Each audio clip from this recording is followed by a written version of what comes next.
Hoy quiero contarle una nueva historia. Una historia que muy pocos conocen. Desde siempre he sentido una especial inclinación por los personajes malditos y marginados. Personajes odiados, amados y discutidos. Colón es uno de ellos. El almirante se enfrentó a todo y a todos, pero muy pocos saben de su gran secreto. Sígame y se lo contaré.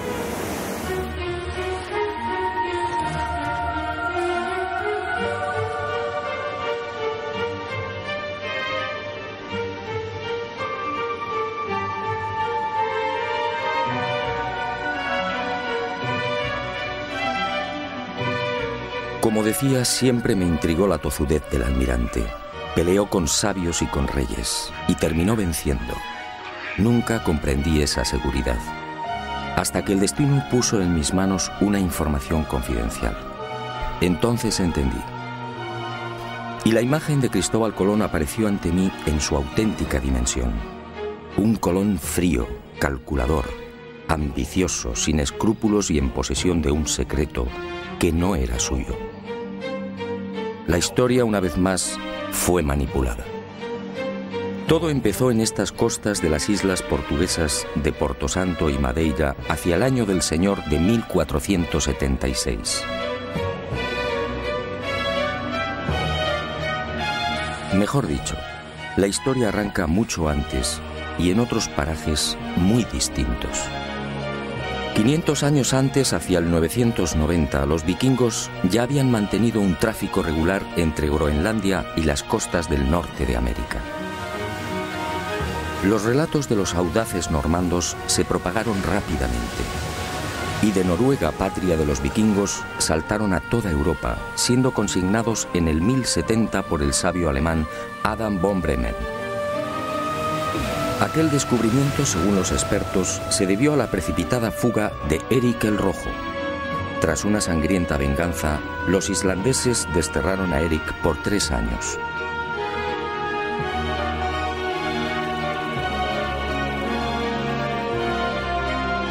Y el Rojo se embarcó rumbo al oeste con su familia y un puñado de seguidores.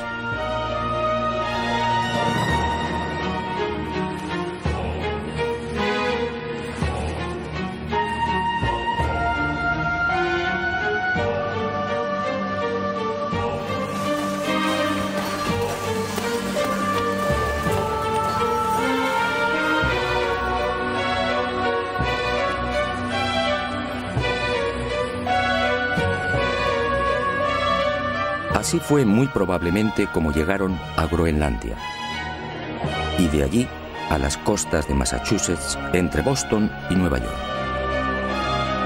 En 1311 otro audaz pueblo, el Mandinga, ubicado en las costas del África Occidental, se aventuró igualmente en el océano, y el rey Abubakari II, al frente de 2000 piraguas, tocó tierras americanas.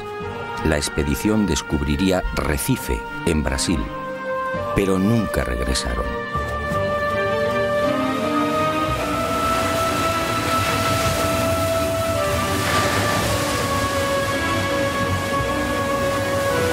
Mucho antes que vikingos y mandingas, otros pueblos supieron también de la existencia de América. Fenicios, griegos, romanos, bereberes y árabes, entre otros, tocaron al parecer las costas orientales americanas. Colón, en efecto, fue el último.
árabes en América? A principios del siglo XVI, Fernández de Oviedo, gobernador de la Castilla del Oro, escribe sobre algo realmente insólito. Oviedo afirma que los naturales llamaban Kebi al cacique. Kebi en árabe significa grande. Y asegura también que aquellas gentes rezaban en mezquitas. Así consta en sus crónicas. ¿Cómo entender esta presencia árabe en América antes de 1492? ¿Y cómo entender el escrito entregado por el Papa Inocencio VIII a Martín Alonso Pinzón antes del descubrimiento? El documento, procedente al parecer de la corte de Salomón, decía así: navegarás por el mar Mediterráneo hasta el fin de España, y allí, al poniente del sol, entre el norte y el mediodía, por la vía temperada hasta 95 grados del camino, hallarás una tierra de Cipango, la cual es tan fértil y abundosa que con su grandeza sojuzgarás África y Europa. Aunque el origen salomónico del documento resulta más que dudoso, Europa no existía como tal en el 900 a.C., la verdad es que si la historia fue cierta, Alonso Pinzón habría recibido antes de embarcarse con el almirante una información secreta que apuntaba directamente a México. Como es sabido, este país se encuentra a 95 grados del Guadalquivir.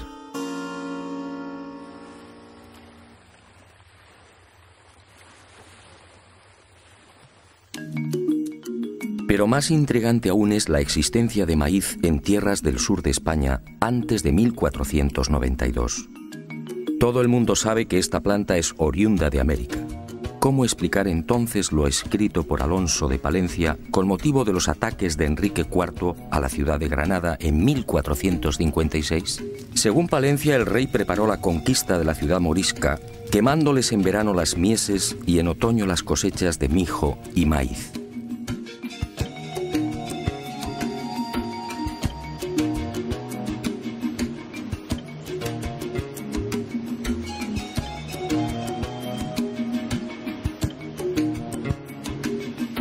¿Y cómo explicar los aranceles de descarga registrados en los puertos de Barbate, Vejer, Conil y Chiclana, al sur de España, en los que años antes del descubrimiento se hace expresa mención de la manegueta, la guindilla que se cultivaba en Chiapas, en la actual Guayana Francesa y en Jamaica?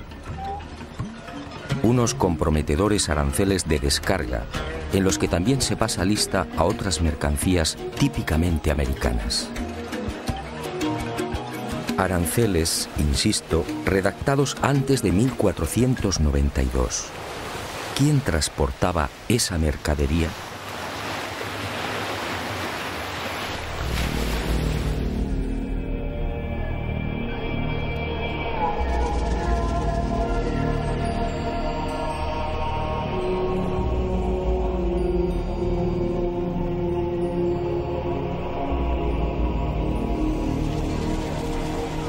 Es probable que el joven Cristóbal Colón llegase a tierras portuguesas hacia 1476, cuando contaba unos 25 años de edad. Procedía de una familia humilde. No poseía otra ilustración que las primeras letras. Fue a raíz de su estancia en Portugal cuando empezó a leer y a cultivarse.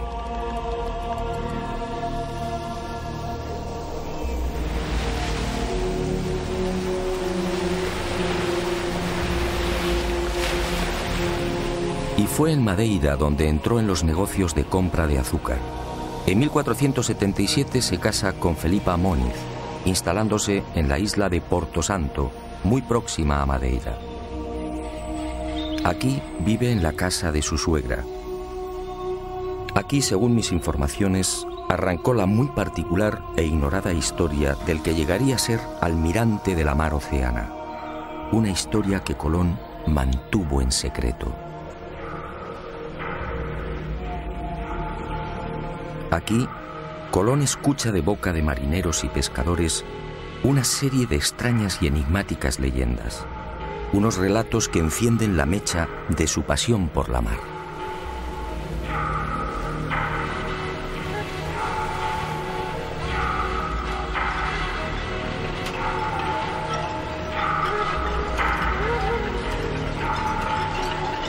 Las gentes de las Azores le contaron cómo los vientos de poniente arrojaban con frecuencia a las playas restos de árboles desconocidos en aquellas islas.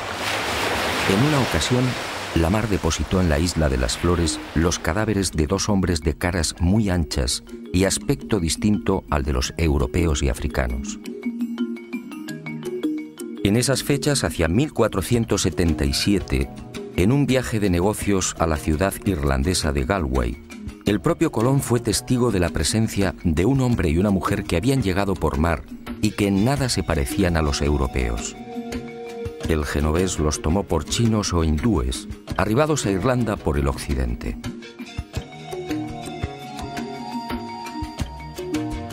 Estos avisos, decisivos diría yo, siguieron llegando a oídos de Colón.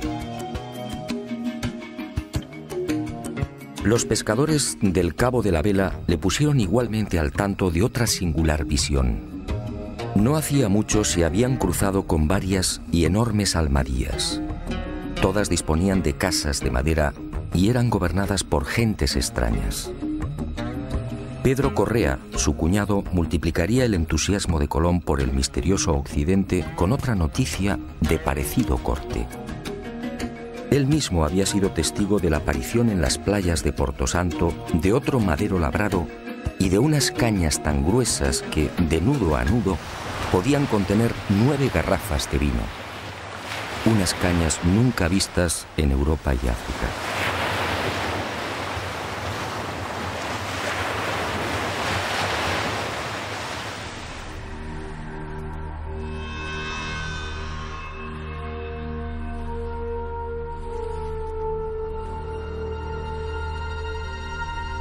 Paso a paso, Cristóbal Colón se vio envuelto en la apasionante idea de navegar hacia aquel horizonte por el que se ponía el sol. Y fue este creciente entusiasmo lo que muy probablemente decidió a su suegra a entregarle las cartas y escritos de Bartolomeo Perestrello, su marido ya fallecido. Nada se sabe con certeza de estos papeles del que fuera navegante italiano y gobernador de Porto Santo. Lo que sí parece claro es que aquella información debió coincidir con las narraciones de marinos y pescadores lusitanos y castellanos. Fue en esas fechas, alrededor de 1478 o 1479, cuando al fin el destino llamó con fuerza al corazón del inquieto Cristóbal Colón. Y sucedió algo que cambiaría bruscamente el rumbo de su vida. Algo que muy pocos conocieron y conocen. Algo que se convertiría en su gran secreto y finalmente en su gran tragedia. En esos años, la mermada tripulación de una carabela casi desguazada arriba casualmente a las costas de Porto Santo. Son hombres enfermos y maltrechos. Un piloto y 4 o 5 tripulantes. Son castellanos, quizá portugueses, y uno tras otro van muriendo. Colón, compasivo, se hace cargo del piloto y lo aloja en su casa. Y así, el increíble destino pone en sus manos una historia fascinante que cierra el círculo. Quizá por agradecimiento, quizá porque sabe que la muerte le ronda, este piloto anónimo termina por narrar a Colón los detalles de su peripecia. Navegando desde las costas africanas, probablemente en la región del Golfo de Guinea, la carabela que transporta madera y alimentos se ve sorprendida por una furiosa tormenta. Y los poderosos vientos alisios la desvían de su inicial derrota, presumiblemente hacia la península ibérica o Inglaterra. Finalmente, la tripulación escapa del temporal y descubre con asombro que se encuentra en mitad de unas islas completamente desconocidas. Ellos no lo saben, pero los vientos los han empujado hasta el Caribe. Y durante 1 o 2 años, 1476 y 1477, estos hombres blancos navegan de isla en isla. Son bien acogidos por los naturales, se mezclan y conviven con ellos, llegan a construir un pequeño fortín, descubren oro, y el piloto va tomando notas de cuanto ve. registra perfiles, ensenadas y montes, calcula leguas y distancias, reseña marcas y referencias, hasta que un día aquel paraíso se convierte en un infierno. La tripulación, carente de defensas, contrae una dolencia tan peligrosa como desconocida. Ellos no pueden saberlo, pero las bellezas taínas les han contagiado la espirochaeta pálida, la temible sífilis. El mal alcanza su fase secundaria y los hombres blancos ven con impotencia cómo sus cuerpos se cubren de pústulas, y la fiebre y los dolores terminan postrándolos. Al ver cómo sus compañeros van muriendo inexorablemente, el piloto anónimo decide regresar. Y allí, cosas del destino, está Cristóbal Colón. Es posible que este retorno del piloto anónimo ocurriera hacia 1477 o 1478. El navegante muere y Colón hace suya toda la información suministrada por el desdichado prenauta. Dueño y señor de la oportunísima revelación, Colón se entusiasma definitivamente con la idea de alcanzar esas tierras ignoradas, utilizando para ello el camino de Occidente. Esta asombrosa y secreta historia, guardada celosamente por el almirante, me fue facilitada hace ya 25 años por el entonces prior de los franciscanos de la Rábida, Francisco de Asís Oterino. Y fue él quien me aconsejó que consultase con los más destacados americanistas del momento. Un suceso que, según los cronistas de la época, terminaría filtrándose y propagándose. Y en 1535 apareció por primera vez en letra impresa. Todo cuanto me reveló el prior de los franciscanos se vio ratificado con creces. Uno de los expertos que profundizó con mayor ahínco y rigor en el secreto de Colón fue el catedrático español Juan Manzano y Manzano. Él, en definitiva, me lanzó al ojo del huracán de este decisivo suceso. Por más que indagué, no fue posible averiguar la identidad o la nacionalidad de este piloto anónimo. Los cronistas de aquel tiempo hablan de un portugués o castellano, quizá vizcaíno. Antonio de Fuentes y Guzmán arriesga un nombre, Alonso Sánchez de Huelva, que dice fue el piloto que dio los papeles a Colón. Lo que sí es seguro es que a partir de 1478, unos 16 años antes del descubrimiento oficial, Colón se convierte en un obstinado defensor de la vía occidental hacia las Indias.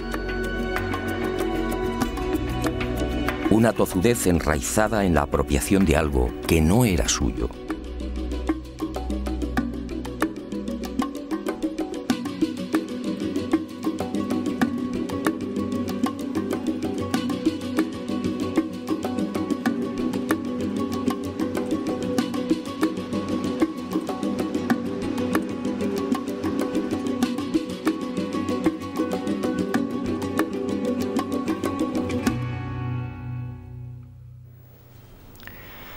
A partir de esa información privilegiada, Colón se convierte en otro hombre. Ya no son sospechas, ahora lo sabe. Navegando por el mar tenebroso siempre hacia el oeste, encontrará nuevas y ricas tierras. Pero, ¿qué tierras eran esas? Y Colón emprendió una febril búsqueda, consultando los textos clásicos y los escritos de sus contemporáneos. Se sumergió impaciente en el Imago Mundi y en las páginas de la Historia Rerum. Estudió la Biblia, el Libro de los Reyes, la glosa ordinaria de Nicolás de Lira, Aristóteles, Isidoro, Marco Polo y un largo etcétera. Y en los márgenes de estos libros fue anotando reflexiones, dudas y certezas. Fueron tiempos difíciles y angustiosos. Hasta que un día el caprichoso pero sabio destino puso en sus manos una carta geográfica y unos documentos.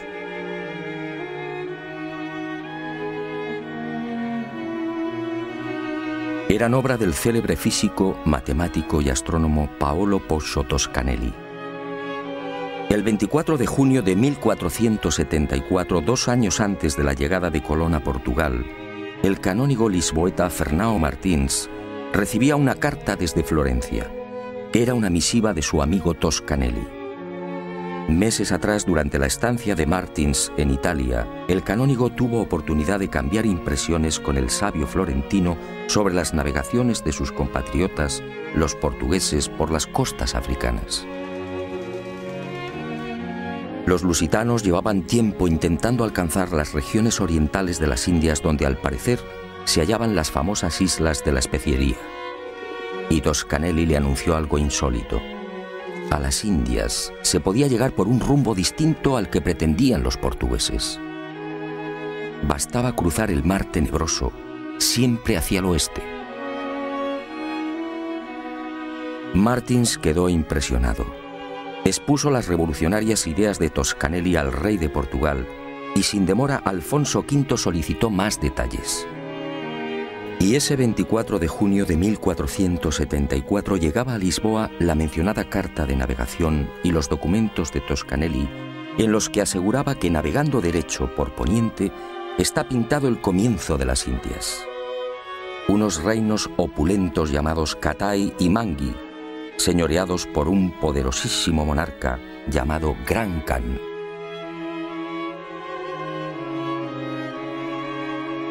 No es difícil imaginar la sorpresa y alegría de Colón al leer y repasar estos documentos de Toscanelli. Allí estaba la confirmación a lo proporcionado en secreto por el piloto anónimo. Las ideas de Toscanelli y las pistas halladas en las restantes lecturas redondearon finalmente el gran proyecto colombino. Al otro lado del mar tenebroso se encontraban las Indias. Solo había que navegar hacia el oeste, siempre hacia el oeste. Colón, en definitiva, fue víctima del mismo error de Toscanelli. Confundió la española con Zipango, el Japón actual, y América con Asia. Y esta idea le acompañaría hasta la muerte. Confirmadas las noticias del prenauta, nuestro hombre eufórico volvió a repasar una y otra vez las claves secretas de su gran sueño. Unas claves más próximas a la locura que a la realidad. Para Colón, en esos años previos a 1492, Zipango, la isla del oro, se hallaba a 750 leguas de Canarias. Para Colón, las míticas minas del rey Salomón no podían ser otras que las descubiertas por el piloto anónimo al sur de la gran isla del oro. Para Colón, las tierras firmes del Gran Khan, el Catai de Toscanelli, se alzaban al oeste del Zipango, es decir, a poco más de 1100 leguas de las Canarias. Dominado por la fiebre descubridora y por aquellas lecturas, adelantándose al Quijote, Colón confunde Jamaica con el reino de Saba. Y cree que uno de los reyes magos partió justamente de esta isla. Para Colón, de acuerdo a lo narrado por el prenauta, el Golfo de Paria, en las actuales costas de Venezuela, era el lugar en el que se había levantado el paraíso terrenal. Y murió con el convencimiento de que Cuba formaba parte de las tierras firmes de Asia.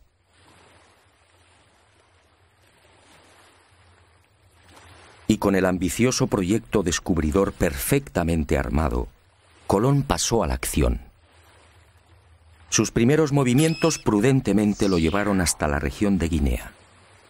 Pudo ser en 1482 o 1483. Quizá con la excusa de un viaje de negocios se embarca y recorre las aguas del Golfo africano. Pero su objetivo era otro. Colón, siempre minucioso, trata de verificar las informaciones del prenauta. Intenta comprobar in situ la dirección de los alisios y de las corrientes dominantes. El piloto anónimo estaba en lo cierto. Vientos y corrientes marinos empujan a los navíos hacia poniente. Y sin demora, Cristóbal Colón ofrece su sueño al rey portugués. Corría el año de 1484. De haber aceptado su propuesta, el futuro almirante de la mar Océana habría partido desde Cabo Verde en el mencionado Golfo de Guinea.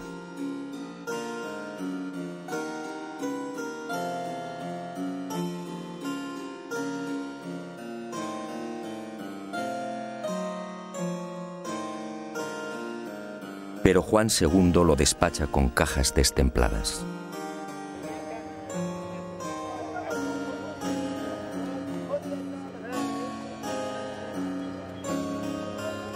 Colón desaparece y se traga la rabia. Lo que Colón no supo en esos momentos es que el rey, a sus espaldas, aconsejado por Ortiz de Calzadilla, obispo de Ceuta, de quien mucho se fiaba, resolvió mandar en secreto una carabela. Así lo cuenta Hernando, hijo de Cristóbal Colón. Pero la carabela, enviada con brevedad a las islas de Cabo Verde, no halló lo que dijera Colón. Y el proyecto colombino, como el de Toscanelli, fue olvidado por Juan II.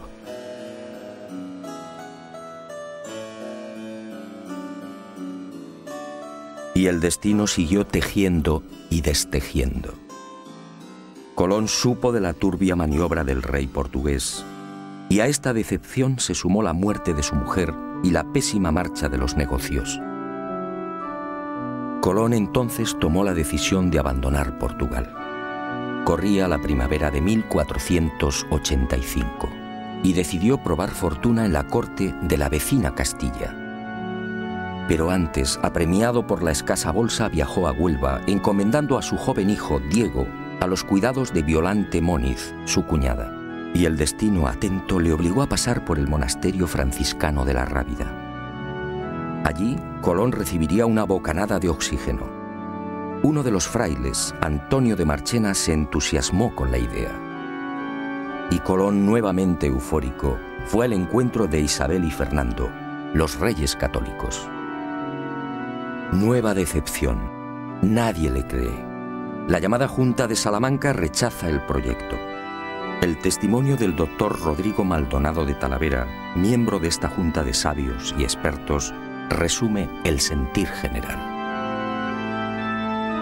Este testigo, con el prior de Prado y con otros sabios y letrados y marineros, platicaron con el dicho almirante sobre su ida a las dichas islas, y todos ellos concordaban que era imposible ser verdad lo que el dicho almirante decía.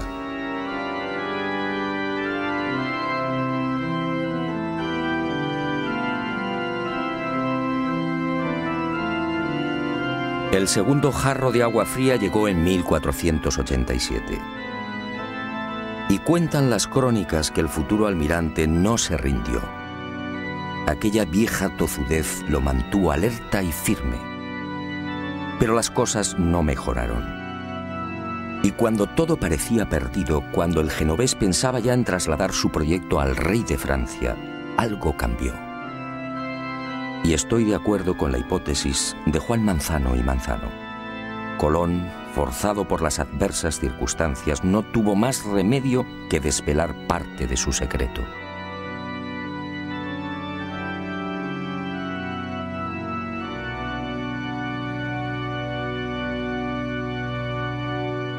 Y en abril de 1492, finalmente, Cristóbal Colón triunfa. Concluida la conquista de Granada por los reyes católicos, los monarcas firman las llamadas Capitulaciones de Santa Fe. Un documento insólito, una aprobación del proyecto colombino con un encabezamiento muy elocuente. Las cosas suplicadas e que vuesas altezas dan e otorgan a don Cristóbal de Colón en alguna satisfacción de lo que ha descubierto en las mares oceanas,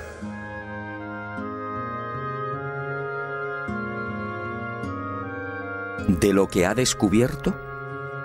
Estábamos en abril de 1492. La increíble concesión solo puede explicarse por lo ya mencionado.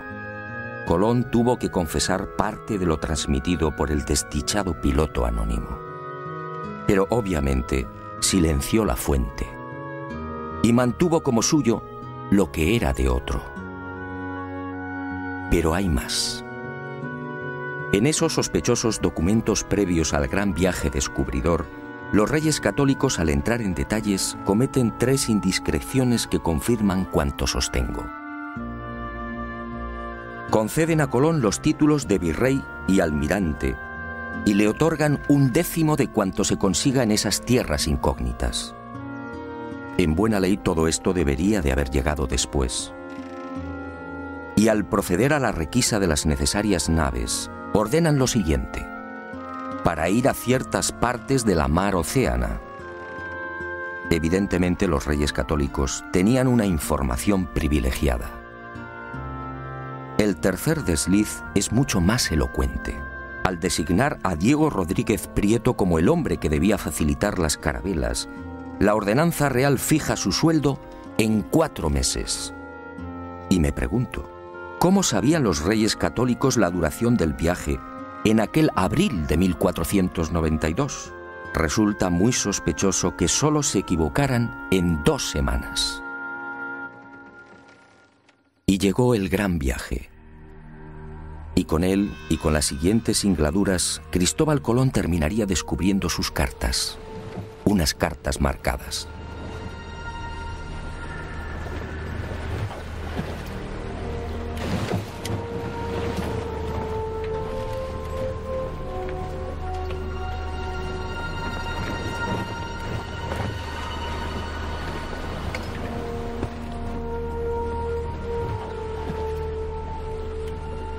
Primer viaje.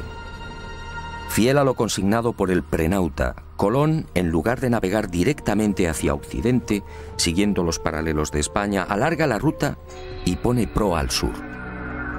Desciende hasta Hierro, en las Canarias, situándose entre los paralelos 27 y 28. Modifica las velas de la Pinta, cambia el aparejo latino por el redondo, más útil para beneficiarse de los vientos de popa. Y fiel a esas instrucciones del prenauta, antes de partir de las Canarias, avisa a los capitanes de las otras naves sobre el peligro de un rosario de islas y roqueos ubicados a 700 leguas de Hierro. No es difícil imaginar las caras de los pinzones ante semejante advertencia. Pero el secreto del piloto anónimo no se vio libre de algunos graves errores. El informante de Colón se equivocó al situar la gran isla del Oro. El almirante, al seguir el paralelo 27, dejó esa isla, Zipango, mucho más al sur. Por eso, en este primer viaje, no encuentra el peligroso laberinto de Arrecife, lo que Colón llamaba la entrada a las Indias. Y el 9 de octubre de 1492, la marinería se revela por segunda vez. Y tiene razón. Los hombres se sienten engañados. La cuenta real del almirante en esa fecha suma 1000 leguas. Él había prometido arribar a los arrecifes mucho antes. Y aseguró igualmente que Zipango se hallaba a 750 leguas del punto de partida. La situación en la Santa María, la nave capitana, se hace tan violenta que Colón reúne a los hermanos Pinzón y se ve obligado por segunda vez a desvelar parte de su secreto.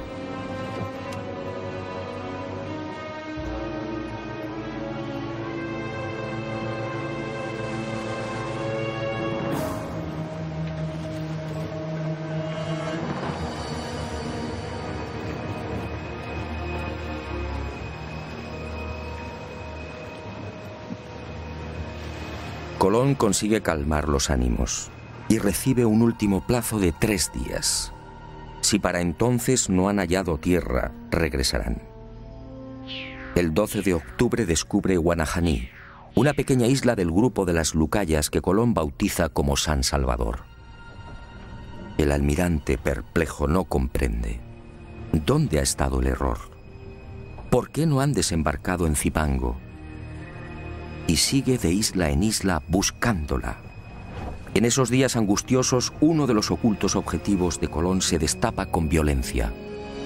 Al almirante solo le interesa el oro.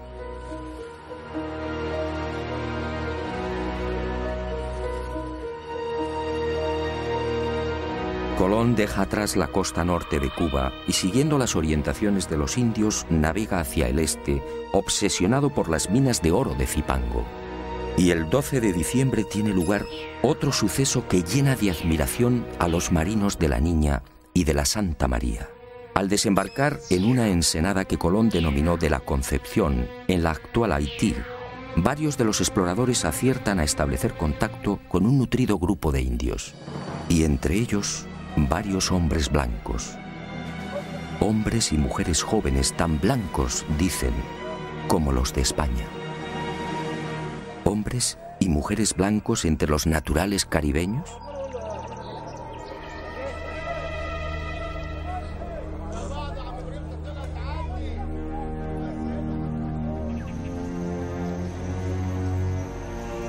Los conquistadores quedaron asombrados, sí, pero no Colón. Él sabía por el piloto anónimo que la tripulación de aquella carabela había permanecido 1 o 2 años con los indios de la región. Y sabía igualmente que los predescubridores se mezclaron con las indias. Esta, sencillamente, era la explicación de la insólita presencia de hombres y mujeres blancos.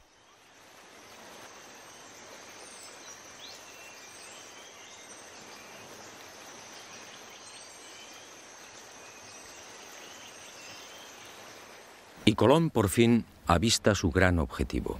Era el 4 de enero de 1493. Allí estaba la señal que le proporcionara el piloto anónimo. Un cerro inconfundible, con un perfil muy particular y prácticamente asomado a la mar. Montecristi.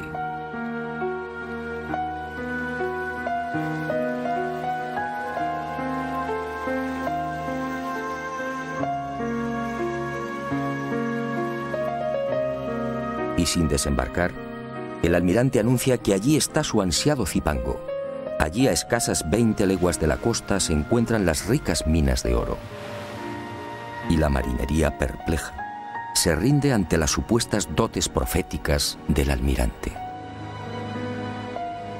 ¿Dotes proféticas? Por supuesto que no. Y en marzo de 1494, en el segundo viaje, al descender a tierra y explorar el valle del Cibao, Colón vuelve a cubrirse de gloria ante sus atónitos hombres.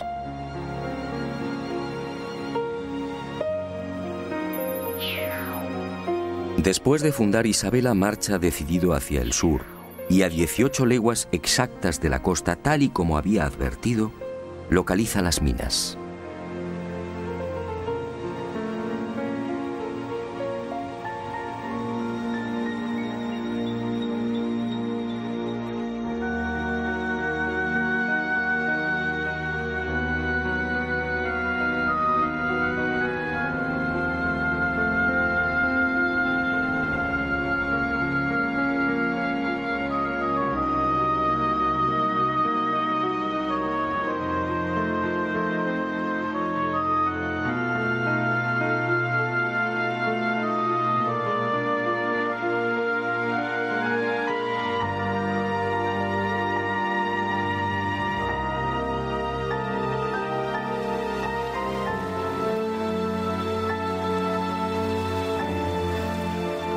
Tal y como le anunciara el prenauta, aquí mismo, los expedicionarios encuentran un nido de paja con 3 balas de lombarda.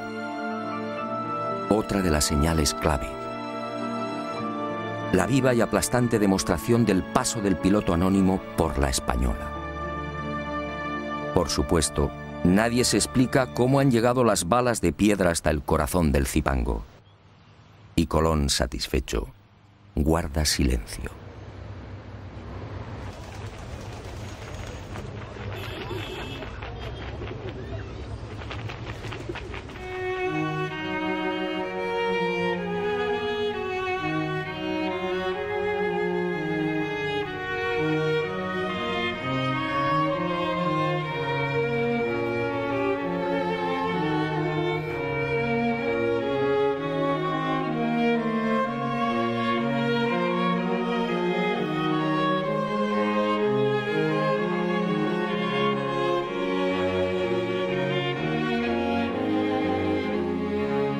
Y fue también en ese segundo viaje cuando Colón, al aproximarse a la actual Jamaica, reclama la atención de la marinería y dijo: Señores míos, os quiero llevar al lugar de donde salió uno de los 3 magos que vinieron a adorar a Cristo, el cual lugar se llama Saba. Y cuando los españoles desembarcaron y preguntaron a los nativos, estos replicaron que la isla se llamaba Sobo. Entonces, el almirante explicó que Saba y Sobo eran la misma palabra, pero que los indios no la pronunciaban bien.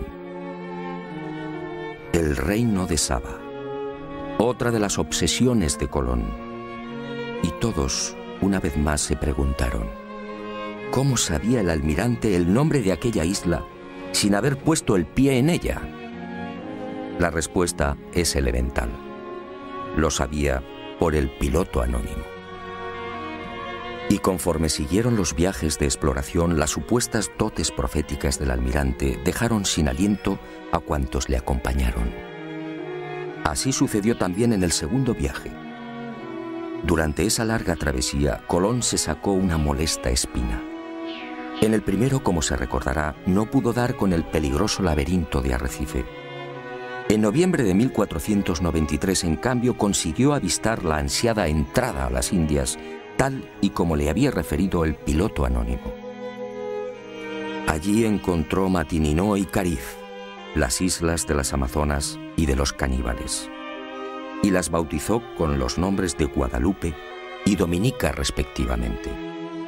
Y fue en Guadalupe donde se registró otro desconcertante suceso que, supongo, hizo sonreír maliciosamente a Colón. Los españoles, al penetrar en una de las aldeas, fueron a topar con dos objetos imposibles: un codaste y un cazuelo de hierro. El primero, la pieza recta y vertical que remata la nave por popa, nada tenía que ver con las canoas utilizadas por los indios. En cuanto al cazuelo, ¿qué pudieron pensar los españoles? Los naturales no conocían el uso del hierro, y el almirante, como digo, sonrió para sus adentros. Aquellas piezas solo podían tener un origen, el que usted y yo estamos pensando: el prenauta. Colón, prisionero de la vanidad, debió disfrutar lo suyo con estos hallazgos y profecías. En ese segundo viaje, después del alarde desplegado frente a las supuestas costas del reino de Saba, el almirante repetiría la hazaña. Ocurrió cuando navegaba al sur de la Española. A cosa de 7 u 8 leguas de tierra fueron a divisar un montículo. Y Colón, con una seguridad que desarmó a su gente, afirmó que aquel era el lugar llamado Ofir, los montes todos de oro, las célebres minas del rey Salomón.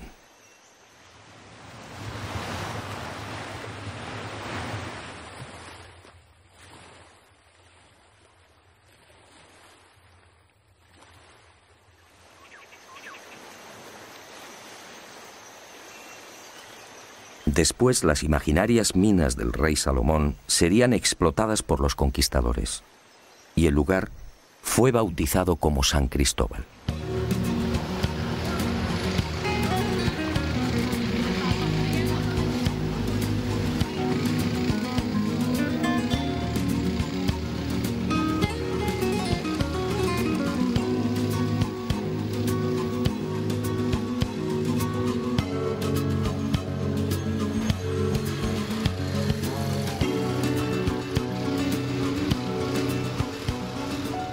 Pero la locura del almirante no se detuvo ahí.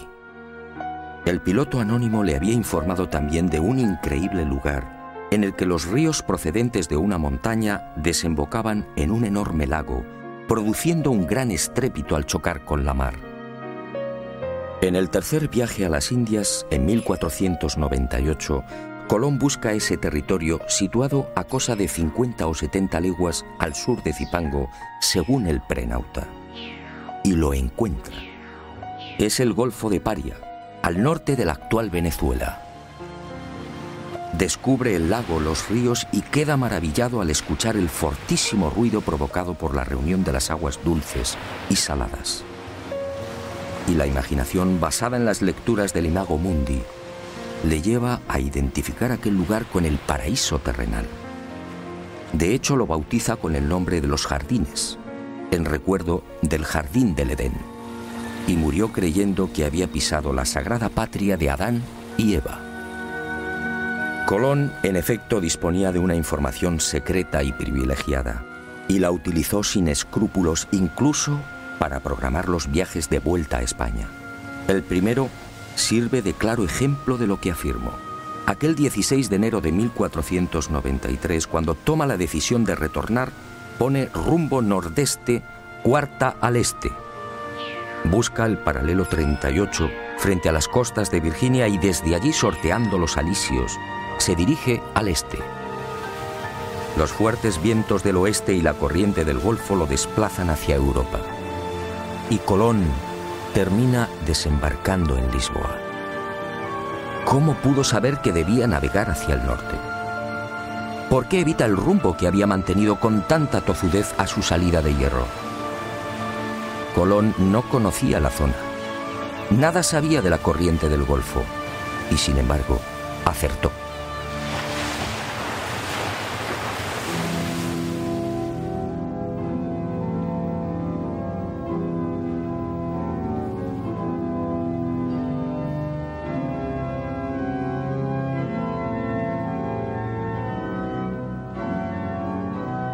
Pero Colón cometió un gran error. Hizo suyo un secreto que no le pertenecía. Ignoró al piloto anónimo y se quedó con toda la gloria. Y el destino implacable pasó factura. En la primavera de 1499 el virrey almirante es encadenado y devuelto a la corte de Castilla, y sus privilegios desaparecen. Poco después, el 20 de mayo de 1506, muere en Valladolid, y muere olvidado y en la ruina.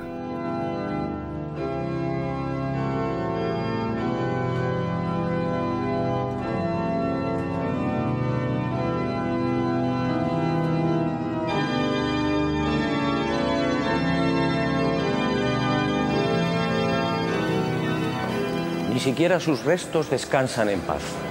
En realidad, nadie conoce su paradero con exactitud. Para muchos americanos, Colón descansa en este lugar, en la capital de la República Dominicana, su querida Española. Como reza el viejo adagio, no hay plazo que no se cumpla, ni deuda que no se pague.